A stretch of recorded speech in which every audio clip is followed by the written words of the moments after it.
Hindi ka ordinaryong Pilipino. Tama, mali? Oh, mali, oy. Pating mali, ah. Lahat ba ng ordinaryong Pilipino, vlogger?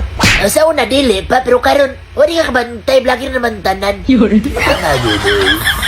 Pangutana lang, usa may pangutana. Ano ang pagkakaiba ng drug pusher Oy, murag ako may maipit, ani. na yun lang ang kanyang trabaho? Mahirap na tao ito na kumikita sa drugs para makakain sila. Anong pagkakaiba niyan sa pulis na pumapatay din ng drug pusher upang magkaroon ng pera? Anong pagkakaiba? Wala pagkakaiba eh.